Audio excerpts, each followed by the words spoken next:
이번에는 데이터의 흐름에 대해서 얘기를 해보도록 하겠습니다. 데이터의 흐름. 데이터의 흐름이라고 하면 보통 양방향성하고 단방향성이 있겠죠? 이게 어떤 얘기냐면, 또 리액트로 얘기를 드리겠습니다. 왜냐면 제가 리액트 말고 아는 게 많이 없어서. 리액트가 아니라 그냥 전반적인 웹을 다루던 기술들이 MVC 패턴이 많았거든요. 뭐 MVC 패턴 말고도 MV 패턴이라던가 뭐 되게 이런 비슷한 패턴들이 엄청 많습니다. 엄청 많은데 이런 걸로 보면 모델뷰 컨트롤러입니다. 이렇게 있을 때 이게 굉장히 막 유기적으로 막 이렇게 연결이 돼 있거든요.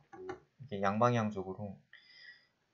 이러다 보니까 이게 많아지게 되면 진짜 이게 막 흐름을 걷잡을 수 없게 됩니다. 이게 흐름을 걷잡을 수 없게 돼서 이거 좀 문제가 되겠다 라고 생각을 하죠, 사람들이.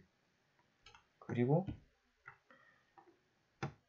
그래서 이걸 어떻게 할까 생각을 하다가 이 데이터의 흐름을 양방향이 아니라 단방향으로 바꾸면은 더 좋지 않을까? 이런 생각들을 하게 됩니다. 이런 생각들을 하게 되는데, 제가 사진 하나를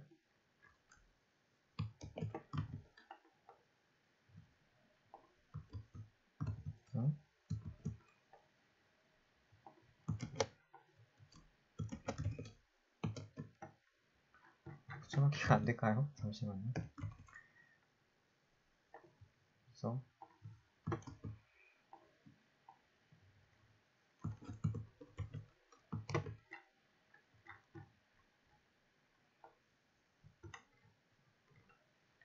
이 사진을 보면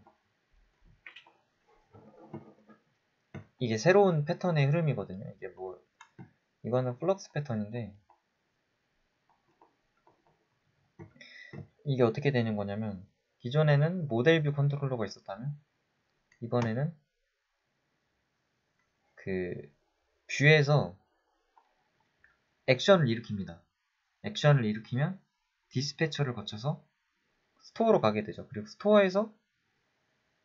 스토어가 약간 모델 비슷하게 생각을 하면 되겠죠. 스토어에서 이 상태가 변경이 되고 그 상태를 뷰로 전달해주는, 이런 경우에는 뭐 뷰에서 액션을 일으키는 게 아니라 뭐 다른 경우에도 일으킬 수 있겠죠. 처음에 그 웹페이지가 로드 되고 나서 액션이 일으킨다던가, 뭐 대표적으로는 로그인 상태 확인하는 뭐 그런 액션들이 있겠죠.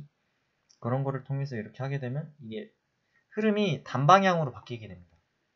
단방향으로 바뀌게 되고, 이 플럭스 패턴을 적용해서 만든 라이브러리가 그때 리덕스죠. 그때 리덕스라는 게 이렇게 해서 만들어졌습니다.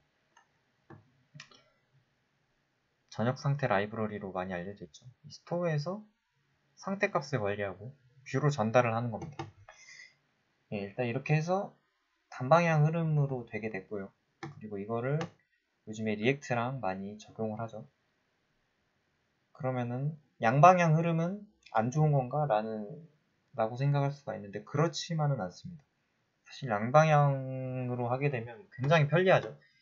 양방향성의 대표적인 게 뷰가 있는데, Vue.js. 사실 제가 이걸 사용해보지는 않았습니다. 이거 그냥 세미나 같은 데서 간단하게 본 적이 있는데, 리액트 하시다가 이걸 보면 되게 신기해 하실 수도 있거든요. 저는 좀 신기했는데, 그때는 잘 몰랐는데 보니까 데이터가 양방향으로 이게 흐르고 있더라고요. 이걸 바꿨는데 이거 두 가지로 막 영향을 미친다던가, 이런 방법 때문에 굉장히 뭐랄까요, 비용이 조금 절감될 수도 있습니다. 이게 양방향으로 하게 되면 아무래도 코드 양도 줄어들고 하겠죠.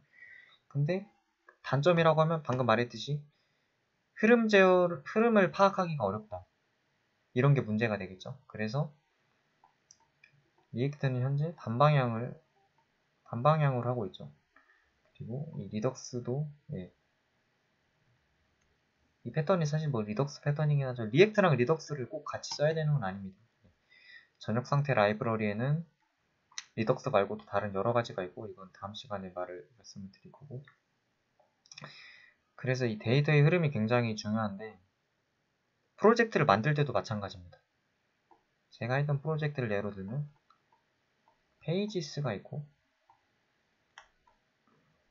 컨테이너가 있고 컴포넌츠가 있습니다.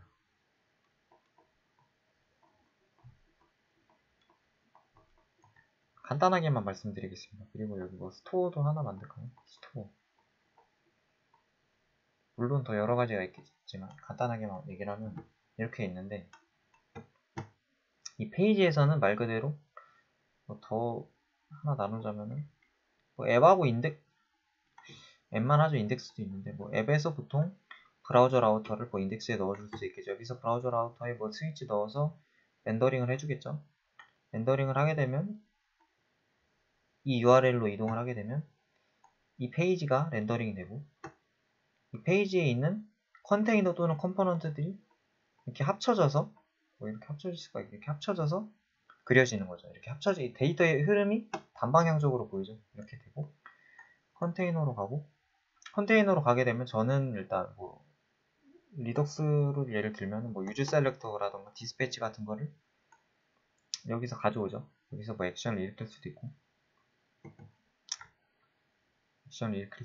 그래서 이게 사실 뷰에 해당합니다. 저는 컨테이너하고 프레젠테이션 컴포넌트라고 많이 하던데, 여기는 진짜 여기가 완전 저는 뷰의 역할을 분리했고요. 이렇게 많이들 하더라고요. 리덕스 패턴에서. 그리고 여기서 컴포넌트로 내용을 전달해주는 이런 형태를 띄고 있습니다. 뭐 컴포넌트에서 여러 가지가 있다면 이 컴포넌트에서 뭐 여러 가지 컴포넌트들을 이렇게 렌더링을 할 수도 있겠죠. 이런 데이터의 흐름을 파악하는 게 굉장히 중요한 게, 나중에 뭐 최적화를 할 때도 그렇고 데이터의 그 뭐 리팩토링을 할 때도 그렇고.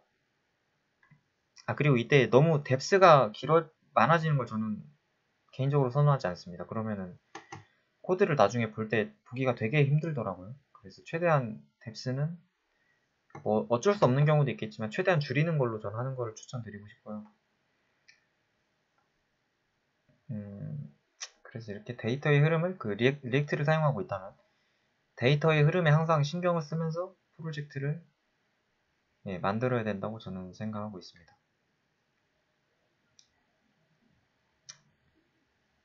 네, 일단 여기까지 하겠습니다.